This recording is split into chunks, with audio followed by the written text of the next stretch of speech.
Whoa! Boom! Personality turns on right now. Anyone that's listening already that has, if we've started the show, our guest this week is Rene Scavington. He is the founder of Origins Parkour, the creator of SPL, which was formerly known as NAPC. I'd say the most well-known, renowned American competition in the game. And he's been training for 45 years, so it's incredible to see him go. How many years have you been training, actually? This will be 20 coming up. Whoa, double decade! Come on. Yeah, That's what's that? 2002, 2003. So, but yeah. When all the like Jump London and everything came out. Pre-era. Was there like a decent scene when you started in Canada? Was there like a multitude of people training like there was in London at that time, or was it still very just sparse? There was like a crew that I got in with in 2003. Like there was a jam that I went to, and I think it was like the first jam in Canada. So there was always like a little crew, but it always seemed like the UK, like London had the biggest scene going on really early on. There's that old 3 Run Family Jam video in 2007 when I started. There was like 300, 500 people down at South Bank chucking flips off the pier and that sort of thing. It looked incredible. Yeah, definitely was always keen to be like a part of that. I guess the closest thing are the events that we have like SPL and For the Love of Movement, those things where we're like, okay, getting the massive athletes to one place. I think some modern version. What's the biggest event you've been to in terms of like amount of practitioners?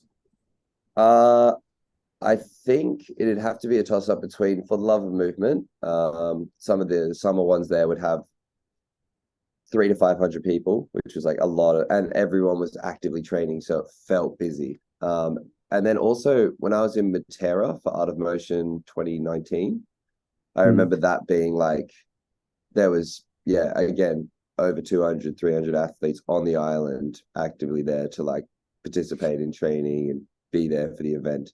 Like when we left from competing to go back to the hotel, a few of us, like I had to have like security walk in front of me down and push people out of the way. Like it was surreal. It was like crazy. People were like flocking and jumping and stuff. It was wild. It was like the most intense it's ever been when it came to that sort of like crowd flocking of people. So I'm starting with 3 questions for pretty much everyone. And I guess this one's fun because we've already touched on your name, but what is your name backwards? I'm sure at some point in your life you've backwards. It's also Scavington for people. Scavington, yeah. Sorry, I just always like slipped the T into silence. Scavington. I actually would prefer if it was like Sauvignon. Yeah, if it was actually Sauvignon. I just always made the T silent because it sounds fancier. Yeah. So then it would be Nog. Are we trying to do it backwards? Yeah, we got to do it backwards. It's definitely not Vax. Yeah, not Vax. And then Ina is yeah.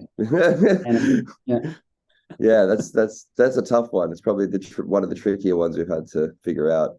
Ed Scott was easy. Yeah. One to each. Okay, so if you could have a superpower, what would that superpower be?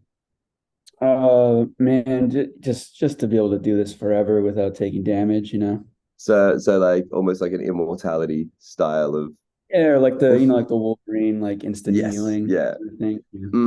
Sydney and I are agreed on that being the one, and then a few other people have chosen teleportation. That's been the other hot choice.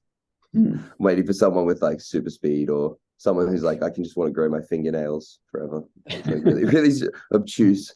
So if you're looking back like on your achievements, careers throughout like your own personal it doesn't have to be necessarily a jump. It could be like a career achievement or an event or something that you would love to be able to show yourself before you started parkour to kind of give you an inspiration or a marker, something to aspire towards. So if you could take something and show it back to your before parkour self, what would that be? That's a tricky one for me because I always Mm-hmm. feel like I think my greatest fear is not to amount to enough. So I'm still like chasing over like what that would be, I guess. Okay, cool. Yeah, it's always like a tough question, I guess. I'm still chasing that one, I think. No, I love that. It means that you've got like a kind of open-ended perspective on the progression, achievement, and things that you want to do with the sport, which is, you know, a very different approach to a lot of athletes who are like, yeah, I did this one thing and it was sick, and that's like my pinnacle right there. And I agree. It's like you could have one standout thing, or there's like definitely some key moments, but to strive to attain a further key moment to show back is almost like more admirable in a sense. So I think it's a Yeah, very solid I answer. look at it through like two lenses too. Like so there's things obviously in like I guess if you think of parkour as like an industry with like gyms or events and stuff like that, I'd like to be able to create something that outlives me. So if I happen to fall off a building one day, it's still, It still happens. that Yeah, that, yeah. that thing still exists and is still moving forward. Yeah, And that's then really yeah, cool. from the athletic standpoint, just I don't know, I'm still kind of chasing that thing that I guess I'm most proud of. No, I love that. I love that. When you like look through the lens of making something great and really like attaining like with the something that will outlive you, is that strictly like you have that goal for an event, or is there some other, like maybe it's like the industry build or the gym itself, or like even the athletes that you coach? Is there other ways that you'd love to see that vision come true? Yeah, I mean, I think you just touched on all of them there.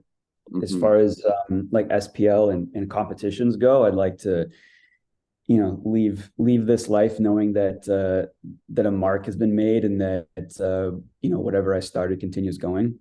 And then Mm. same thing with facilities and gyms, parks, anything that I've touched on there that again, once I'm dead and gone, that those things still exist and they're still running. And they Yeah. add benefit in that way, because that, yeah, Yeah. yeah.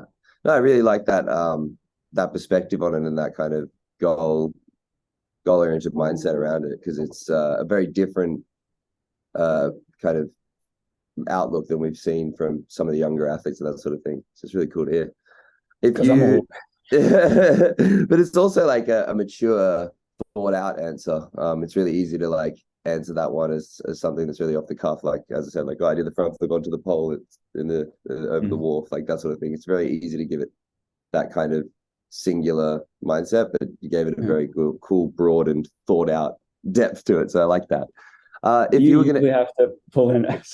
Do you usually have to pull in clips of people? Because I imagine if they're trying to describe their hardest thing in words, it doesn't really sell too much. yeah, and that's one of the reasons I think we decided to do these all like pre-recorded ahead of time and be releasing them like post 2023 starting, because we can then add those contextual things for people who are watching here on YouTube and have those uh you know questions about what it is specifically. You can now like tune in, watch it there as well, and have that kind of spliced into the whole thing. Mm. So if you're looking back at this year, evaluating it not only business wise, but for your own training, how do you think this year stacks up for yourself? I mean, I got to get back to parkour. I don't know if you know, like I talk about it a bit, but I completely just like tore up my knee in 2020. Yeah, And I've been tuning into your podcasts. yeah, They've been really, really great. I think I just love the so nerd factor, but you touched on that in there as well, which sounds yeah, horrible. so yeah, like I basically found out, 9 months after the fact, after once I got in for a surgery for it, that I had a meniscal tear as well as a cartilage tear, like stacked right on top of each other. So if you Mm. think of like your tibia and your femur, and they both have a cushioning layer of well, one having meniscus, the other one having cartilage.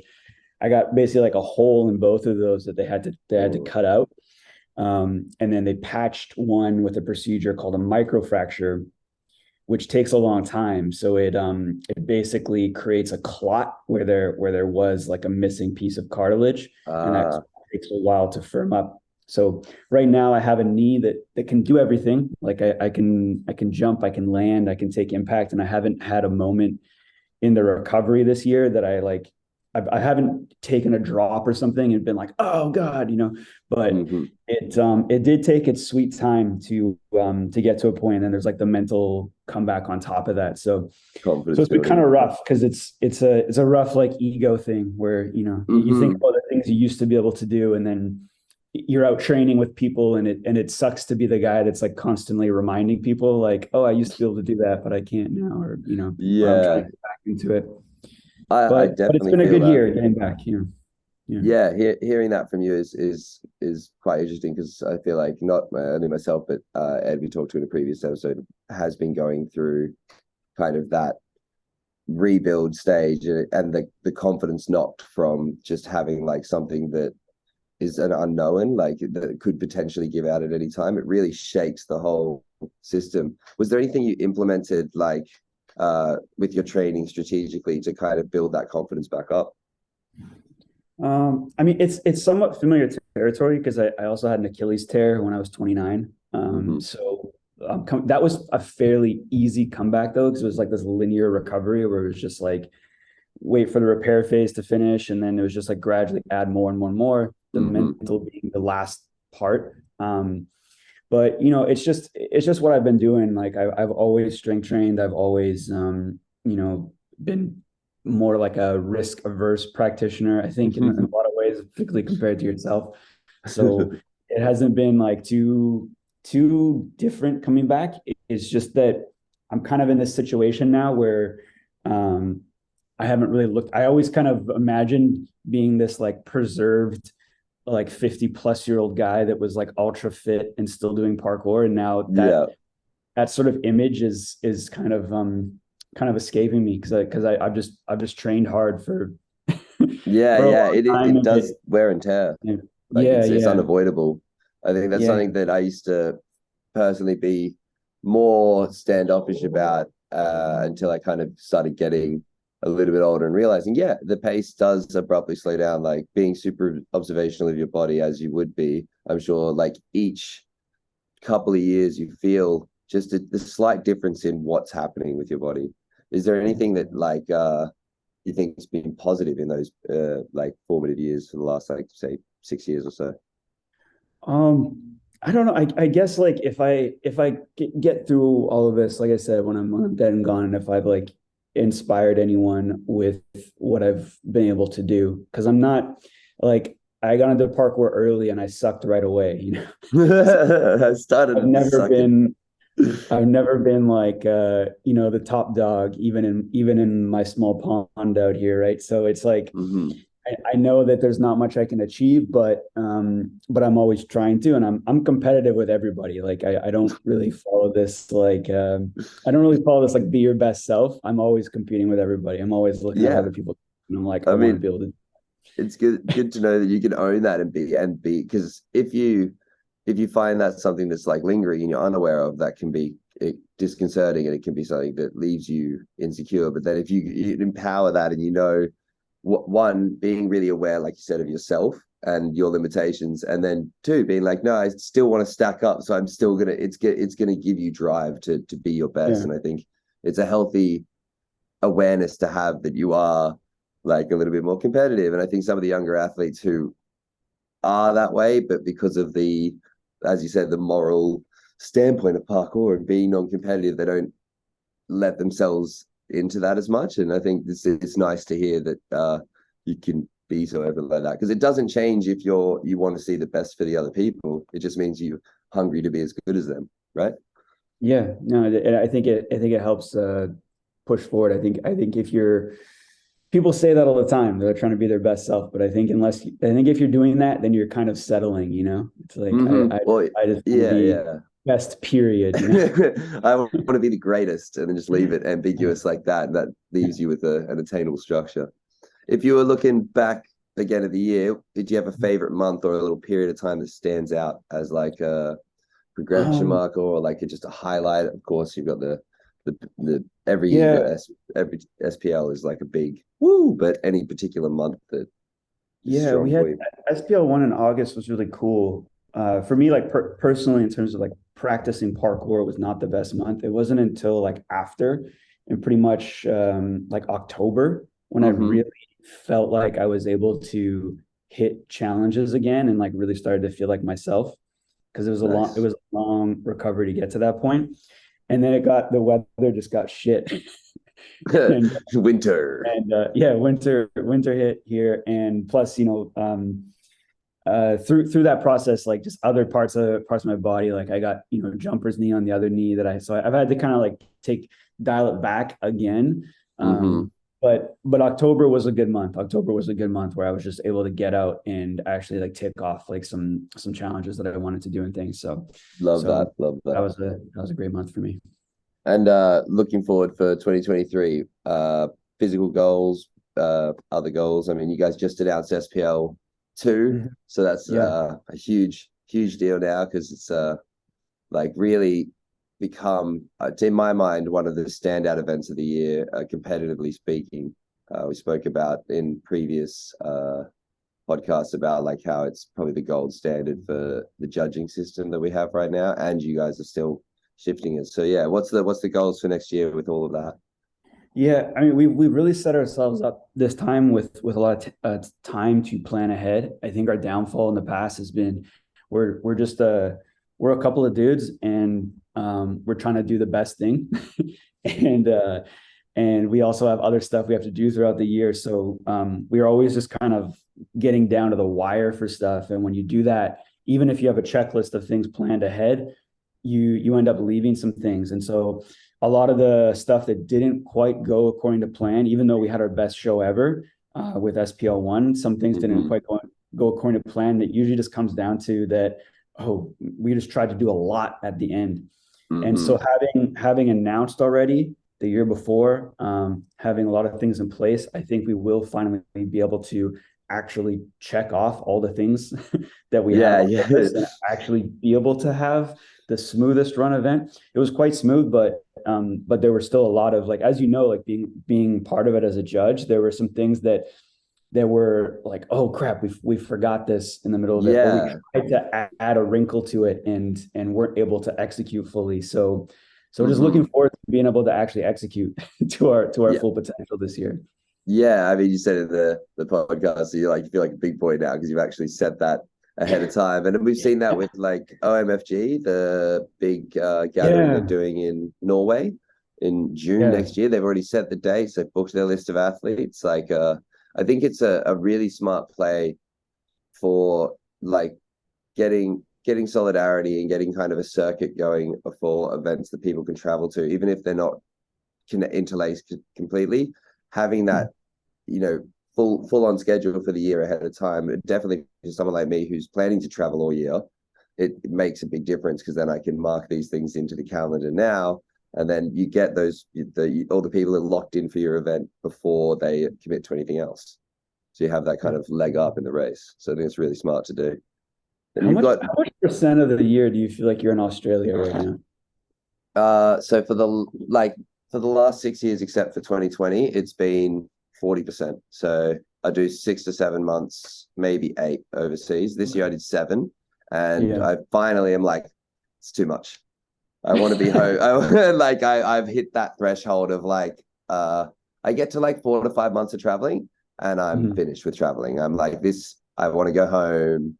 I want to want to do my work in my apartment, watch my TV, eat my food down the road, like that sort of just sense of home. So now this year I'll be doing a few shorter trips at the start of the year, and then Mhm. I'll leave in May and do 5 months total away, which might leak into 5.5, but it's not going to go as far into the like I'll start later, so I go about the same time into like September, October, and then come back home.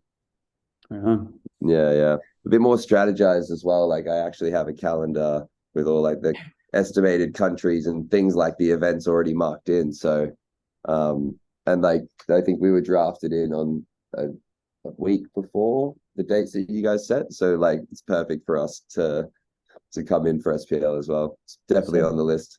Hopefully this time I can compete if I get my body yeah. back together. Oh my God. It's been a nightmare as well. Like the ankles are still giving me grief.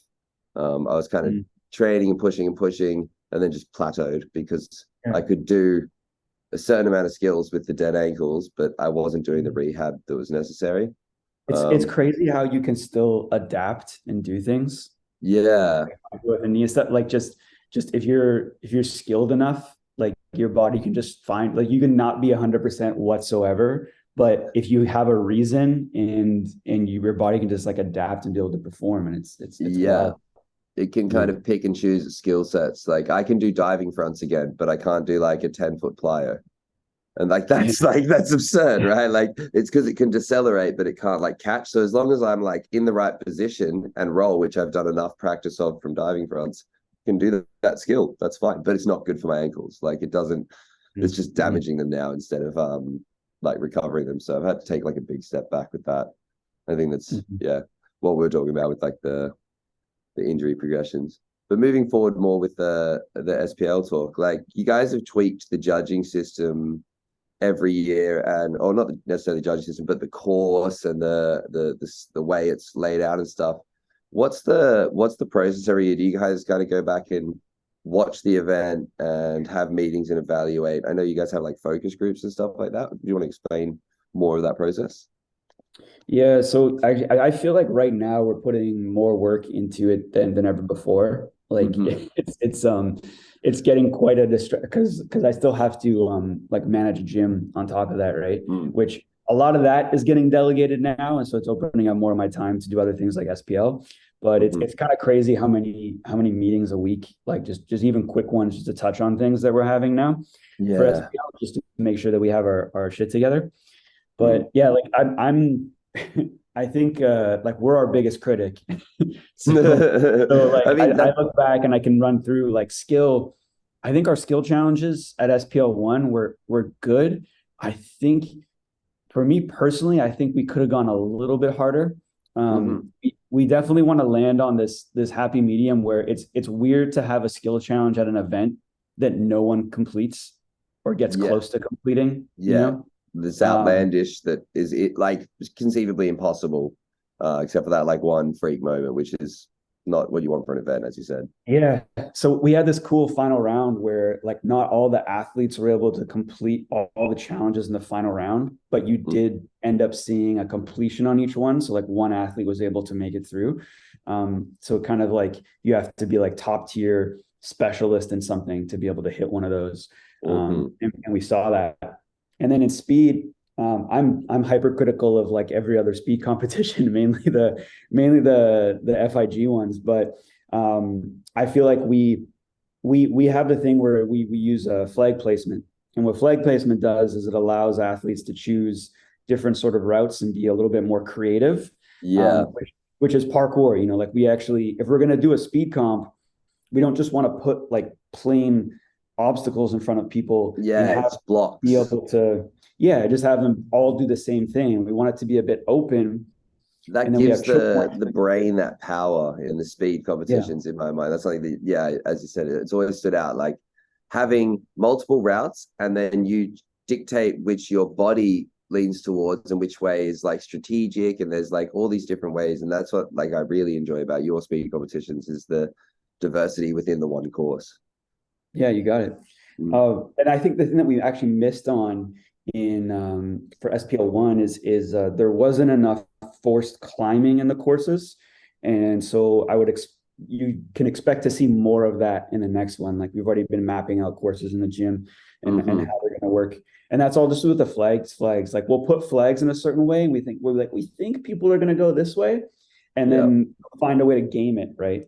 Because if you can jump and stride through a course, you're going to be way faster than if you have to put your hands on stuff and actually pull yourself over. Absolutely. Staying on top is just always find a way to game it. And then, that's what's really cool about you having the space in the gym where you can work these courses the whole time and really milk like the different options throughout the year and then bring it together for that event. So that's a very good like strategy to kind of get the most out of those. And how do you guys come up with the skills for the skill challenges? Because that seems like it's quite a tough Yeah. ball game. Is there a preordained structure and then you find things to fit it, or is it like you kind of just go out with a semi knowledge of what's going to happen and find them? Yeah, we try to categorize things. So there needs to be per round, there needs to be at least one challenge that contains a vault. Sometimes it's very easy to go with Kongs Yeah. because it's a power move, right? But we've been trying to play around with like, can we fit in a dash pre or like a step vault pre or something of that sort of nature into it. Mm-hmm. And then we have another move that is like a climbing move, and that includes like your 180 cats, that includes your dinos, something in that sort of category.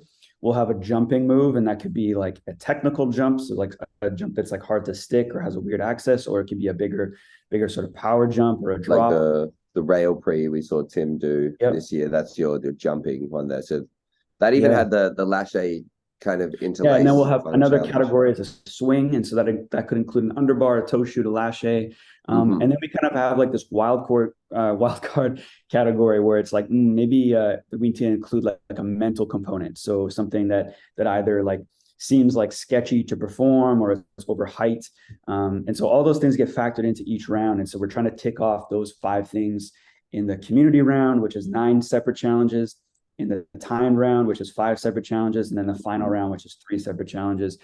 The final round being the hardest to tick off those 5 things, but sure. pretty happy with what we had done for SPL1 in that regard. Yeah, I think the skills were really concise and really clear this year as like a whole. I feel like there was a slight gap between middle round and last round, understandably, but like I feel like it was in terms of difficulty, you mean? In difficulty, there was just like it was far more attainable in the timed round, and then it was like, whoa, these are crazy. Like there was a big jump. Not that it did anything from the audience or dictators. I just made it more exciting but I think the athletes found, from what I talked to them, they were like, oh, it was tough. Going from like stuff that I was like pretty in the bag to being like, oh damn, I can't even play.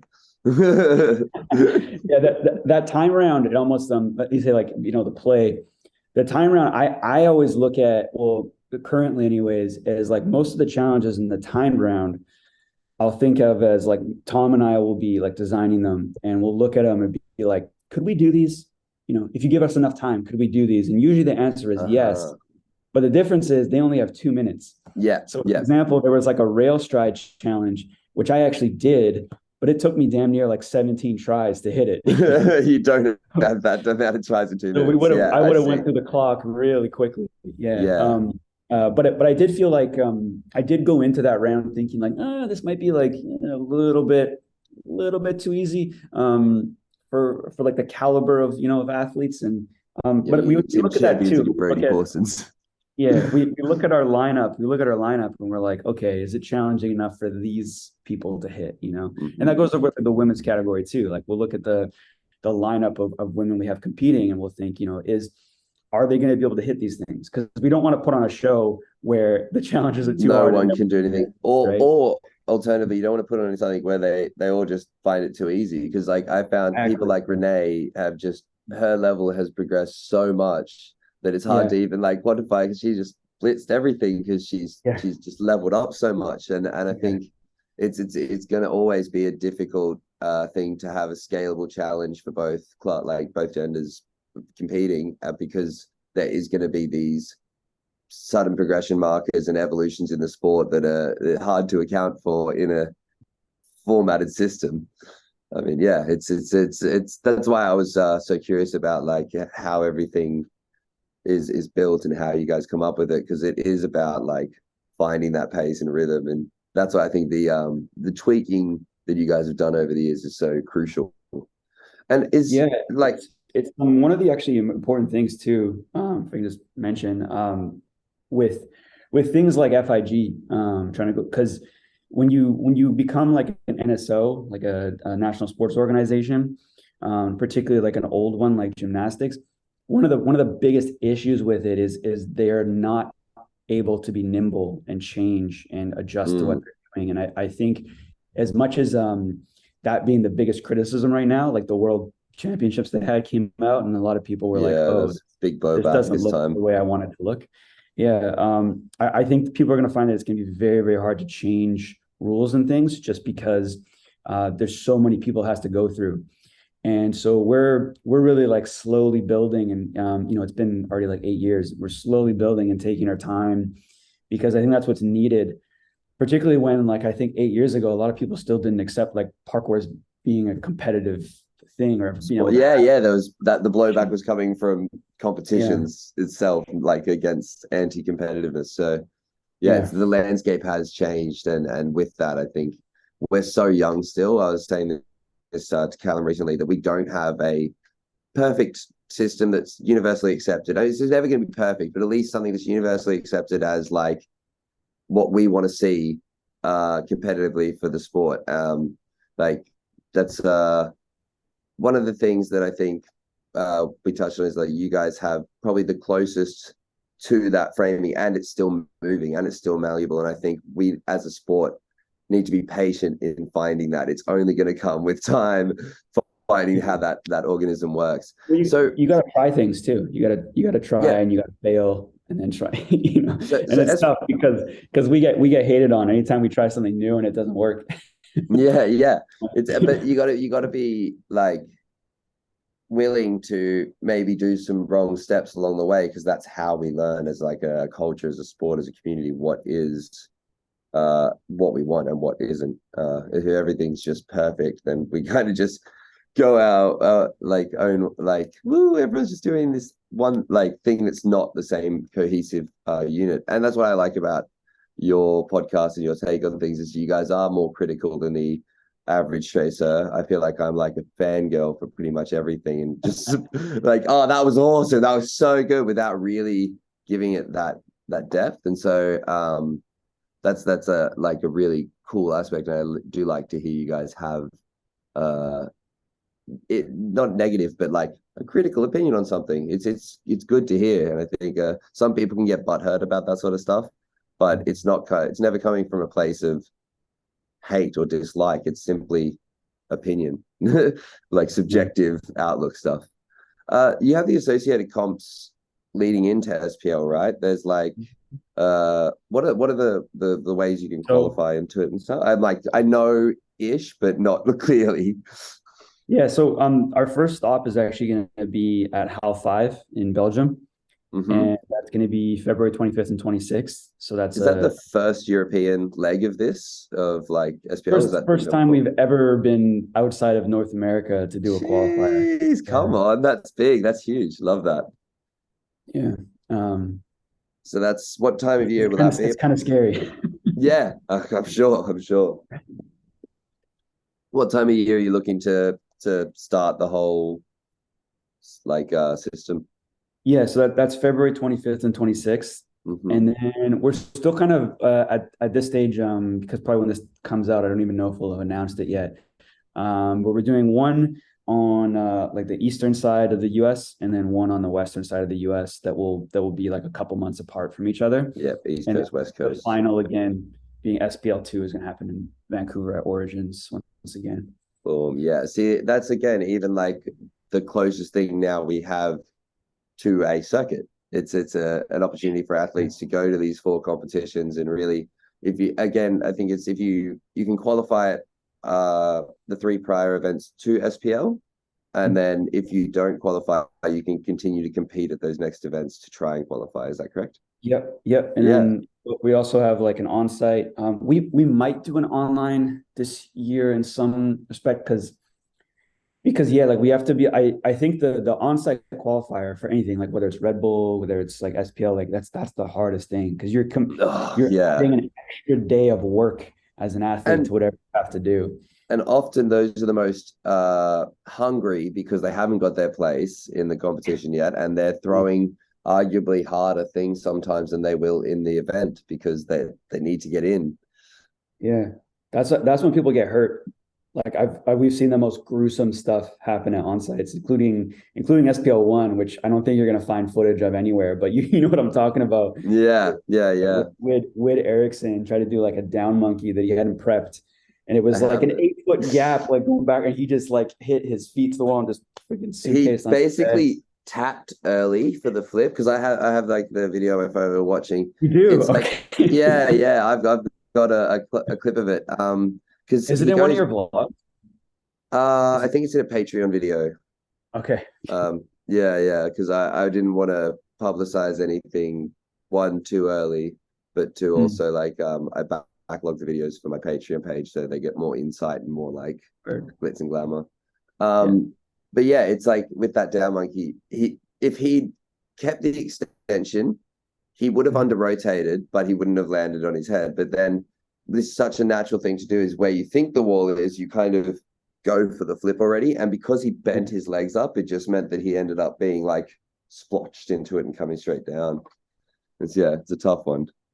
But that's the way. There's like even I remember Titarenko was practicing for the main event, like in the warm up at Art of Mhm. Motion Matera, and had like a horrific accident where he like landed and hit his face on the corner of a wall. Oh, I didn't know Um, about that. yeah. It was like a punchback. So he was standing Mhm. on a block, and the wall's right next to that block, and then there's a gap between the lower block where he's landing and a little bit of a distance. And he was like jumping up, punch back off the wall, and his feet slipped, and he just went down into the middle of the gap that was there and hit his face on like the top corner coming Jeez. down while back layout falling, and they had Yeah. to like patch up a bunch of his like he got plastic surgery and everything and got it all sorted. Luckily, Really?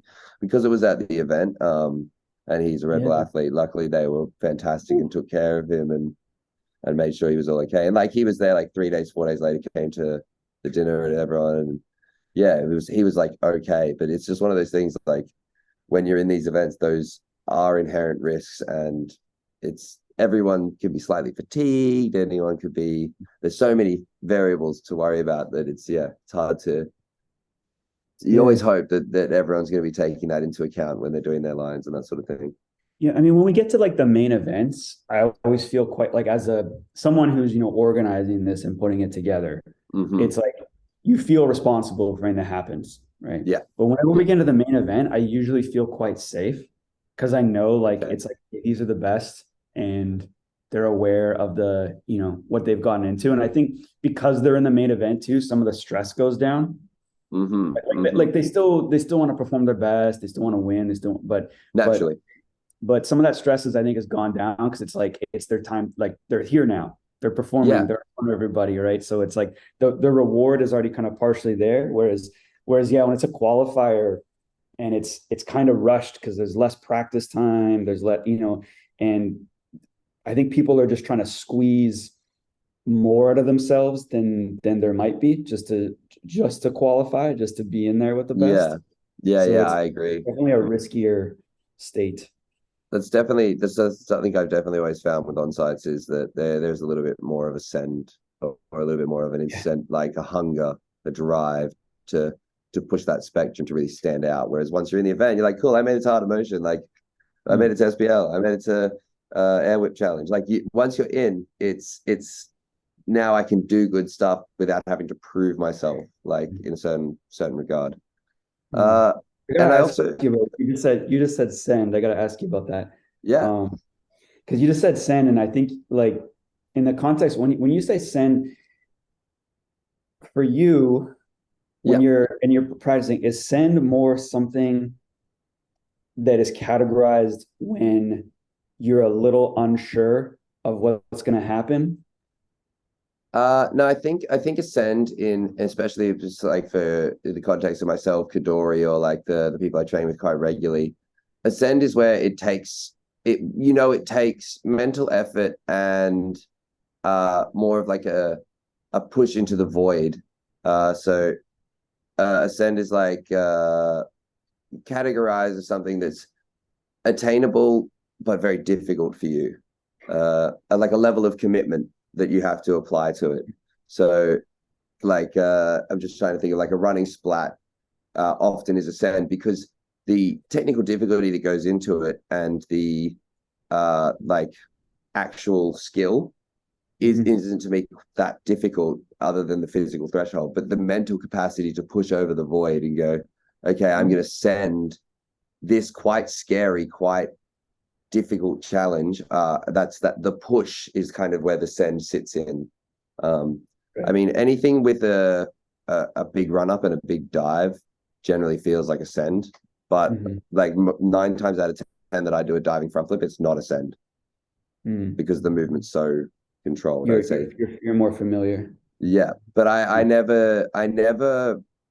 For me, I would say it's not like I don't think about it, but I have less thoughts about it when it comes to ascend. Like, I remember in the original Capstone Australia video, there's like a running punchback I do to a wall, and Fraz the Wizard was there with me, and he was filming. And he's like, "Oh yeah, but like, so see like the little like nail that's sticking out there?" And I was like, "Yeah." He's like, "What are you gonna do about it?" I was like, "I don't know. I'm gonna hit the wall with my feet, and I'm gonna backflip.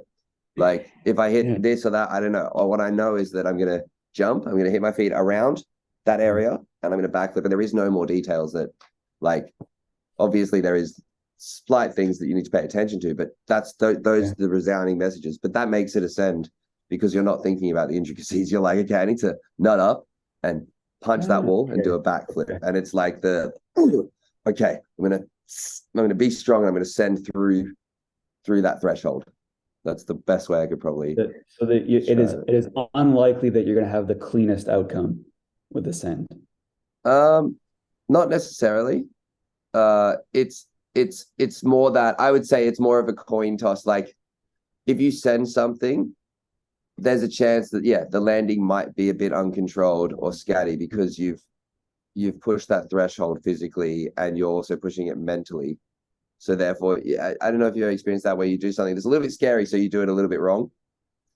Affects it. Yeah. And I think the ideal of ascend is that you do everything perfectly, correctly, strongly. But because there is such an inherent risk with the movement you're doing, or there is like an element of technicality that's required, it falls under that category of potentially sketchy or potentially wild.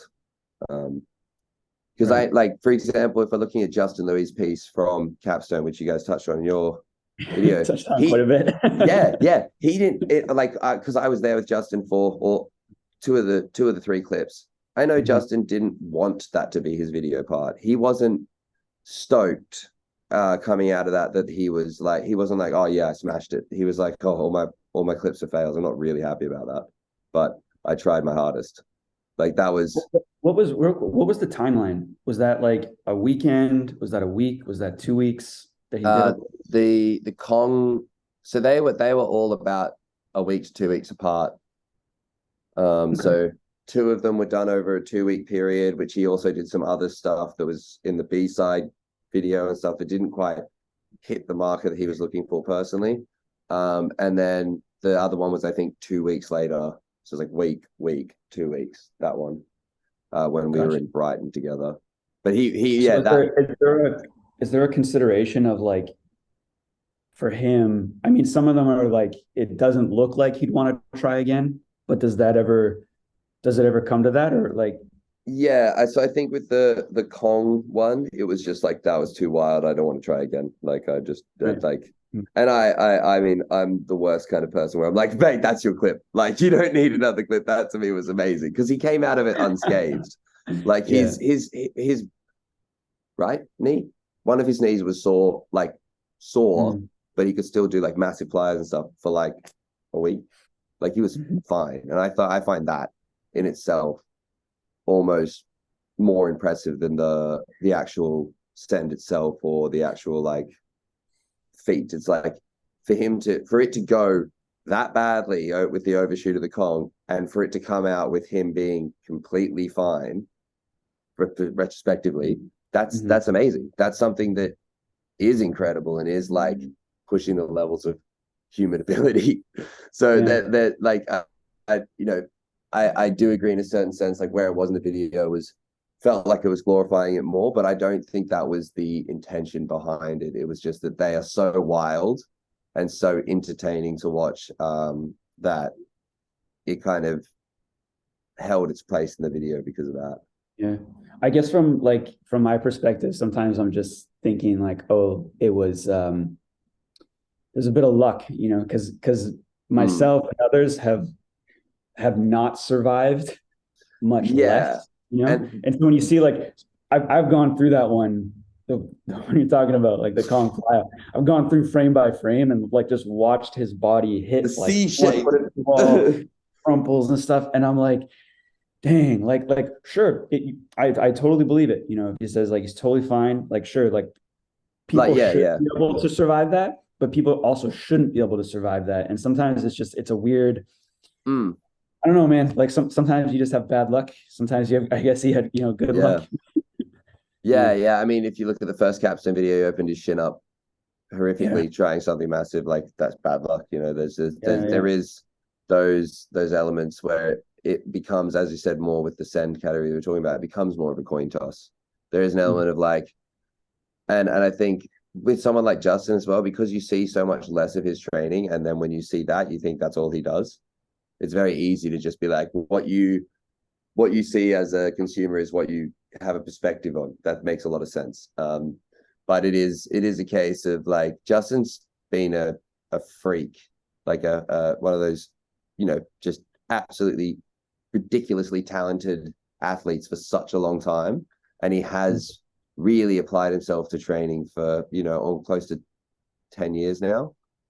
And like, so what you're seeing is a product of kind of his choice and his style of what he wants to attack in parkour. And then what you don't see is the, you know, just more so like basics and fun training. But him and Carter will go out and play games of stick for like 2 hours, 3 hours, and making it like disgusting, intricate technical challenges, because that's how Sam's brain works. But they both like playfully train. It's almost like a skater style of parkour, but they're so applied to the sport itself as opposed to the athletic discipline consistently across the board. But yeah, it's an interesting one, because like, I know he wasn't stoked with, like, he was stoked with doing them and attempting them, but he wasn't stoked with the outcome for all of them. Like, he even expressed that to me, and I totally understand that, and I totally understand why you guys were like, oh, why was that the glory of the thing? Where's the land of jumps? But he was also like, where are the land of jumps? So, I think yeah, it's when you put out a video like that and you have this like framing and energy and look to it, then it's really easy for that to become like more of the perceived notion. Yeah. Do you think in the next one he's going to aim smaller so that he lands something, or do you think it's going to be like he's going to continue with that vision and just hope that he actually gets a clip where he where he holds on to something? I'm not sure. I think he definitely, like, in this, when we were shooting in Prague, he did some other stuff that was really good, but just in his opinion, or in Sam's opinion, or whoever's like putting the video together, they just weren't the clips that he wanted to. They're like, they, you know. So I think for him there is an element of like, smaller is unacceptable. Like in the first video we shot, I remember him saying like, I'm trying to hit here, and like that's the level I want to hit. Like, and it was clear from the external, like he was going for a certain caliber of movement, which he does have the experience in caliber for. But as you said, with Ascend, when you're pushing that spectrum, you're doing a bit more of a coin toss on the outcome. Yeah. I think like ever so slightly, more so than you would be. I just, in my personal experience, I'll never go for something if I don't think I'm going to make it. I might leave 10% of the details out, or there's like 10% that's up to improvisation, like option A, B, C, D. As I hit the wall, I've got to do this, that, the other. But it's never like, I don't think I'm going to make this, or I think this will go badly. Because I think if you go in that, you'll have hesitation, which would lead to more fuck-ups. Totally. Yeah. I think that's probably surprising for anyone to hear too, that you're I think a lot of people can look at what you do, like some of your bigger achievements, and think that, you know, you didn't know what was going to happen, or you didn't, or like what? Yeah. No, it's never the case. Never. Yeah. Like I have like I have a rough idea, a pretty good idea, and then I have usually contingencies. Yeah. Um, and then sometimes it's a complete surprise. Like last year, I did the Kong front pre down like a story gap, or like over 10, 15 foot, whatever it was, and landed, and I was under rotating, just intuitively dashed out. Like that was never the plan. I never thought in a million years I was going to do that, but that's what happened in the reaction time. Instead of sitting down on my ass and potentially falling backwards, I realized where I was and just shunted forwards, Yeah.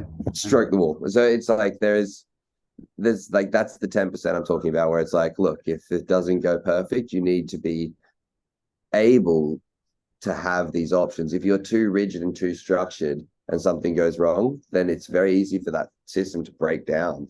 So I think that's why like my loose form often comes across as messy, but it's also like a little strategic in the sense of like I'm keeping this chest back here in case I'm going to rotate backwards or anything like that, or you know, almost always accounting for being not very good. Like I might fuck this up. Like yesterday, we were out training, and it's a pole in the ground and a wall, and I just did that like wall flip catch move up it, but they were really close. And as soon as I hugged the pole, I realized it was super slippery. So I just slid down the pole and hit my head on the floor. Like, just a meter, just like slow enough that it wasn't damaging, but just and then like a solid bump. It's just like I'm just always having to account for this, like, oh, I might screw this up. Like even medial things. So it helps. Well, also that's like a case of like the structure not really. Yeah. I think people have asked you before too, like, did you check the thing that you were on? Not always. I've only had a few things break on me over the years, but yeah, you kind of have like a sense, like if it looks fragile or there's a chance it might break, you probably won't do it. In my experience, or you'll go test it. Like in the capstone video, we had the bar. It was like a light, I guess, and a little railing that was coming out and made a little square. And Giannis wanted to Kong underbar through it, and Joe wanted to diving underbar to it. And so Toby tied a rope around it and supported the structure and brought it up. It's that sort of thing where, like, if there's a chance it was going to tear out, both the guys are like, I won't do it. And then Toby's like, if I rig it, will you do it? And then they tested the rigging like for like good 20 minutes, making sure that it wasn't going to break on anyone. And that's sort of like, you take the time when it comes to sketchy objects. I think I'm sure you guys do as well. I think that's a fantastic show that's given a lot of insight into like the competition, like judging system and ways to innovate. There's more I would have loved to touch on, but we can come back for another episode in future seasons. Yeah, we didn't talk about style, which I think is usually the most the thing that people have the most complaints about usually when it comes to judging. Well, last episode we spoke to Anand, and we did actually touch quite a lot on like the history of like the style comps and the priorities of like where the judging system laid. So I think this gave us a different view of things, which is always great to have across the board. So where can people find you or things that are important to you? We've got SPL coming up next year. What's the game plan to find everything? Oh, okay. So Sport Parkour at Sport Parkour on Instagram. It's usually the most up-to-date information is, but you can also go sportparkourleague.com.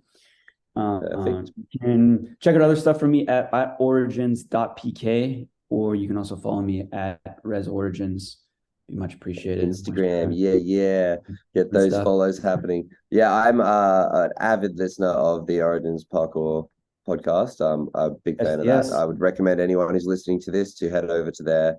Tom and Rene host weekly relevant topics, and they have a really great, like, depthy, nerdy insight into parkour that not a lot of people that are putting out social media and content have that kind of long format version. So highly recommend. We're deeply nerdy. It's so good. I got called out yesterday by one of my friends. He's like, I was like standing at the top of the jump talking about like the ideology of the power play. And he's like, just do the jump, man, because no one else had made it. Then I made it, and I was like, see, being a nerd is very useful. It has its effort, and our next guest is going to be Travis Verkey. We're talking to him about his year and recovering from the ankle surgery that he's had. And thank you again, Rene, for being here. It's been absolutely amazing. Let's get you on next season and get talking about other things as well.